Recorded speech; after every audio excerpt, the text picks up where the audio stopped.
Hello, नमस्ते and welcome to E bio academy. तो आज हम पढ़ेंगे क्लास 12 बायोलॉजी का topic which is sexual reproduction in flowering plants.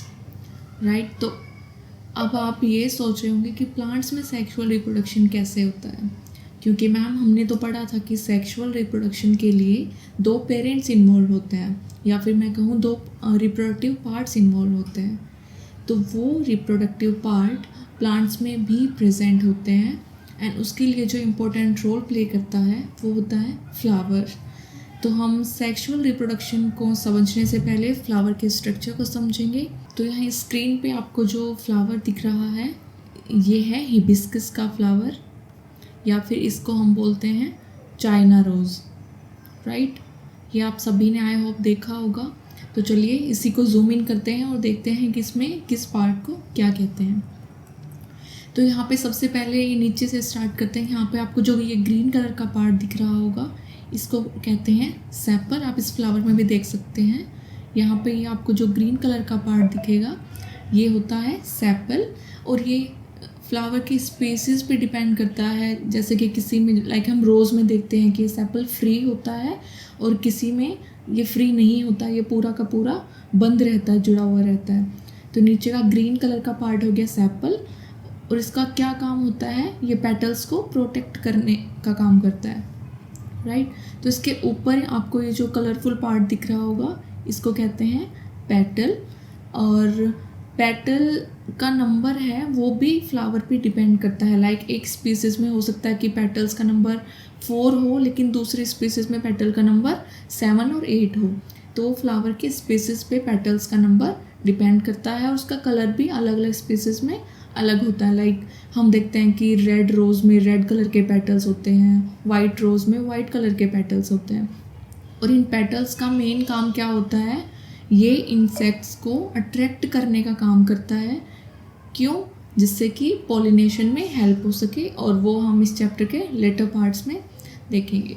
ठीक है, तो हमने नीचे का जो पार्ट था ग्रीन कलर का पार्ट था, हमने इसको कहा था सेपल, और ये जो कलरफुल पार्ट था इसको हमने कहा था पेटल।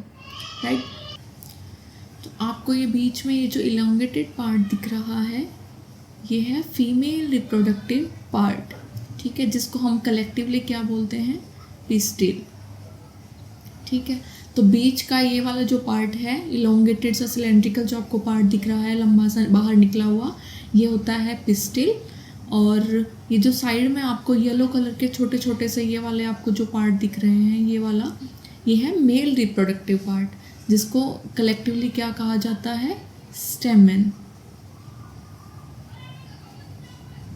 ये वाला जो ये पूरा का पूरा आपको पार्ट दिख रहा है इसको हम कहते हैं स्टेमेन। इसमें देख सकते हैं ये बीच में जो पार्ट है ये है male and female reproductive part. ठीक है, तो अभी तक हमने देख लिया कि फ्लावर के किस पार्ट को क्या कहा जाता है।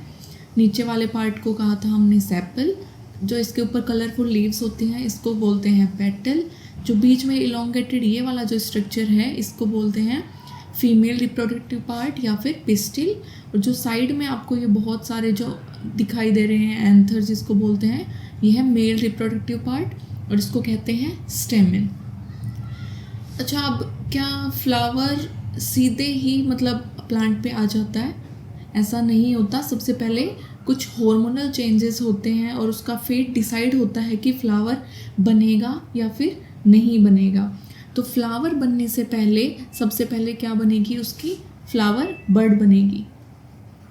राइट, तो फ्लावर बनने से पहले फ्लावर बड बनती है। ये आप पिक्चर में जो देख रहे हैं ये यही क्या होती है, फ्लावर बड होती है।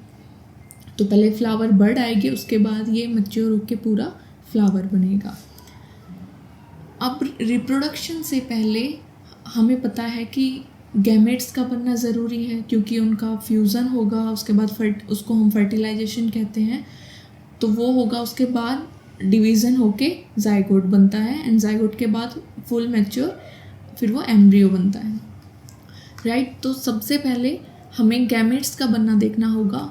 तो हम स्टेप बाय स्टेप चलेंगे। पहले कि गैमेट बनते कहाँ पे हैं हम उसके बारे में समझेंगे।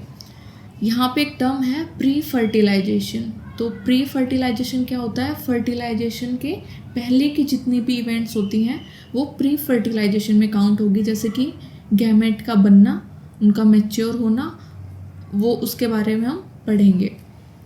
तो बायोलॉजी में कुछ टर्म्स होती हैं जिनको अलग अलग नाम दे के रखते हैं, राइट। जैसे कि एंड्रोशियम होता है, उसको कहते हैं वो मेल रिप्रोडक्टिव पार्ट होता है, और जो गाइनोशियम होता है वो फीमेल रिप्रोडक्टिव पार्ट होता है।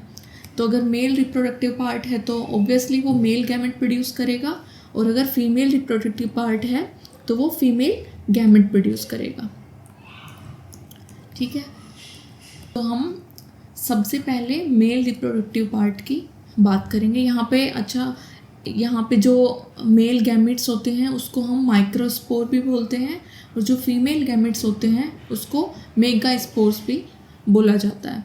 तो सबसे पहले हम माइक्रोस्पोर के बारे में पढ़ेंगे, यानी कि मेल गैमेट्स के बारे में। तो यहाँ पे ये देखिए, आपको फ्लावर दिख रहा है, यहाँ पे आपको ये छोटे छोटे आपको ब्राउन कलर के ये वाले जो ये स्ट्रक्चर्स आपको दिख रहे होंगे, ये क्या होता है, एंथर। अब इसके सबसे पहले हम एंथर के स्ट्रक्चर को समझेंगे। ये जो एंथर होता है ये बायलोब्ड होता है, ठीक है। बायलोब्ड मतलब इसमें 2 लोब प्रेजेंट होती हैं, और ये लोब्स अटैच्ड रहती हैं एक दूसरे से, यानी कि अलग अलग नहीं रहती, ये अटैच्ड रहती हैं इस कनेक्टिव के थ्रू, ठीक है। ये वाला जो पार्ट है ये इसको हमने एंथर कहा, जो कि ये ब्राउन वाला स्पॉट आप जो देख रहे हैं, ब्राउन वाला जो पार्ट देख रहे हैं, इसको एंथर कहते हैं। ये एंथर होता है, ये बायलोब्ड होता है। बायलोब्ड मतलब एक ये और एक ये बायलोब्ड होता है, 2 लोब होती हैं इसमें, और ये दोनों की दोनों लोब एक दूसरे से कनेक्टेड रहती हैं इस कनेक्टिव के थ्रू। और ये कैप्सिकम आपने देखा होगा, उसके जैसा स्ट्रक्चर होता है। जब हम इसको ऊपर से कट करके देखेंगे तो आपको इसमें दिखाई देगा कि इसमें 4 सैक प्रेजेंट होती हैं, जिसको पोलन सैक कहते हैं। और इन्हीं पोलन सैक में पोलन ग्रेन्स प्रोड्यूस होते हैं, और एंथर टेट्रागोनल होते हैं, और ये 4 माइक्रोस्पोरेंजिया इसमें प्रेजेंट होते हैं। तो सबसे पहले हम माइक्रोस्पोरेंजियम के स्ट्रक्चर को देखते हैं। इसमें 4 लेयर्स प्रेजेंट होती हैं। एक लेयर होती है एपिडर्मिस, सेकंड लेयर होती है एंडोथीशियम, और जो थर्ड लेयर होती है, क्योंकि वो बीच में प्रेजेंट होती है तो उसको कह देते हैं middle layer, and fourth is tapetum. तो जो ऊपर की जो 3 लेयर्स थी, एपिडर्मिस, एंडोथीशियम और मिडल लेयर, इनका काम होता है एंथर को प्रोटेक्ट करना और उसको मैच्योर करने में हेल्प करवाना। जबकि जो 4th लेयर होती है टैपेटम, इसका काम होता है पोलन ग्रेन को नरिशमेंट प्रोवाइड करना। यहाँ पे आप देखिए एपिडर्मिस, एंडोथीशियम और जो मिडल लेयर होती है, इनका काम है एंथर को प्रोटेक्ट करना और उसको मैच्योर करवाने में हेल्प करवाना। और टैपेटम का काम होता है जो पोलन ग्रेन्स डेवलप हो रहे हैं उनको नरिशमेंट देना। अब यहाँ पे आपको एक नाम दिखा है स्पोरोजिनस टिश्यूज़। तो क्या होता है कि ये जो टैपेटम के अंदर की तरफ जो कुछ होमोजीनियस सेल्स होती हैं, उनका ग्रुप आके इकट्ठा हो जाता है, जिसको कहते हैं स्पोरोजिनस टिश्यू। और यही टिश्यू आगे चल के माइक्रोस्पोर्स को प्रोड्यूस करने में हेल्प करती है। तो इसीलिए हम इसको माइक्रोस्पोर मदर सेल नाम भी दे देते हैं। तो अब हम इसकी प्रोसेस को समझेंगे कि माइक्रोस्पोरोजेनेसिस कैसे होता है। अभी मैंने यहाँ पे बताया कि यहाँ पे ये जो स्पोरोजिनस टिश्यूज़ होती हैं वो यहाँ पे टैपेटम के अंदर की तरफ बीच में आके यहाँ पे प्रेजेंट हो जाती हैं। देखिए यहाँ पे भी स्पोरोजिनस टिश्यूज़ आके इकट्ठा होंगी, यहाँ पे भी और यहाँ पे भी। ये जो 4 सैक थे, इसमें ये स्पोरोजिनस टिश्यूज़ आके इकट्ठा हो जाती हैं और ये मेयोटिक डिवीज़न करके माइक्रोस्पोर टेट्राड बनाएंगी। अब क्योंकि ये जो स्पोरोजिनस टिश्यूज़ हैं ये पूरे के पूरे माइक्रोस्पोर को प्रोड्यूस कर रही है, तो इसको हम कह देते हैं माइक्रोस्पोर मदर सेल। और ये जो पूरी प्रोसेस है माइक्रोस्पोर मदर सेल से माइक्रोस्पोर टेट्राड का बनना, इसी को कह देते हैं माइक्रोस्पोरोजेनेसिस। अब ये जो माइक्रोस्पोर टेट्राड बने थे, इसमें एंथर मैच्योर होगा और डिहाइड्रेट होगा, इसमें जो वाटर कंटेंट है वो पूरा का पूरा ख़त्म हो जाएगा और एंथर्स मैच्योर होना स्टार्ट हो जाएंगे। एंड ये जब मैच्योर हो जाएंगे तो ये माइक्रोस्पोर आगे चल के पोलन ग्रेन में डेवलप हो जाएंगे। जब ये पोलन ग्रेन्स पूरे के पूरे मैच्योर हो जाते हैं तो एंथर है वो बर्स्ट आउट होगा और उसमें से जो मैच्योर पोलन ग्रेन्स हैं वो बाहर की तरफ निकल जाएंगे। जैसे ही एंथर बर्स्ट आउट होगा मैच्योर होके तो पोलन ग्रेन्स बाहर की तरफ आ जाएंगे एंड स्प्रेड आउट हो जाएंगे। ठीक है, तो आई होप अभी तक आपको ये सारा समझ आ गया होगा। तो हम इस चैप्टर को पार्ट्स में पढ़ेंगे, तो अभी के लिए इतना ही। आप इसको सेकेंड पार्ट में भी इसकी वीडियो देख सकते हैं। And if you like the video then please do like, share and subscribe my channel for more. Thank you.